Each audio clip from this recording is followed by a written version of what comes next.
gak sih, kamu lagi capek, terus tiba-tiba menguap, dan mulut kamu kebuka lebar banget. Kayaknya sepele ya, tapi tahu nggak, Nabi Muhammad SAW ternyata ngajarin kita untuk nutup mulut saat menguap. Bukan cuma soal adab, tapi ternyata ada alasannya secara ilmiah juga. Dalam Islam, menguap dianggap datang dari setan. Nabi Muhammad SAW menyuruh kita menahannya, dan kalau nggak bisa, tutuplah dengan tangan. Kenapa? Karena menguap itu bisa bikin kita kelihatan malas dan bisa membuka celah setan untuk masuk. Tapi di luar sisi spiritual, ternyata ada alasan logis juga loh. Secara medis, menguap adalah reaksi tubuh karena kekurangan oksigen atau karena kita lagi bosan dan lelah. Saat menguap, otot-otot wajah kita terbuka, paru-paru mengembang, dan kita tarik napas dalam-dalam.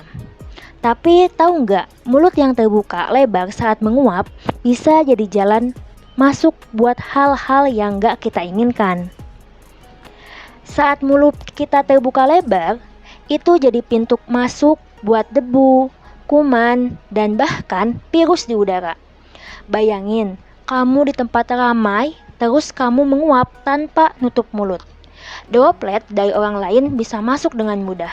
Jadi, bukan cuma soal sopan, ini soal kesehatan juga. Penelitian menunjukkan bahwa saat kita menguap, kecepatan udara masuk bisa membawa partikel halus dari luar. Kalau kita tutup mulut, setidaknya kita menghalangi jalur itu. Ini mirip dengan kenapa kita pakai masker, untuk mencegah yang gak kelihatan masuk ke tubuh kita. Menutup mulut saat menguap itu bukan cuma sunnah, tapi bentuk kesadaran sosial dan kebersihan. Nabi Muhammad SAW ngajarin sesuatu yang kelihatannya sederhana, tapi dampaknya besar. Terbukti ilmiah, relevan sampai saat ini. Dan makin kita pahami, makin kita sadar, Islam sangat detail dan peduli. Gimana cara nutup mulut saat menguap yang paling aman? Kalau nggak ada tisu, kamu bisa pakai tangan. Tapi lebih baik pakai tisu bagian dalam, supaya tangan tetap bersih.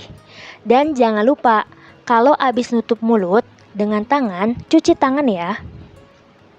Sekarang kamu tahu kan kenapa menutup mulut saat menguap itu penting? Yuk jaga adab, jaga kebersihan, dan jalankan sunnah. Karena hal kecil bisa jadi amalan besar.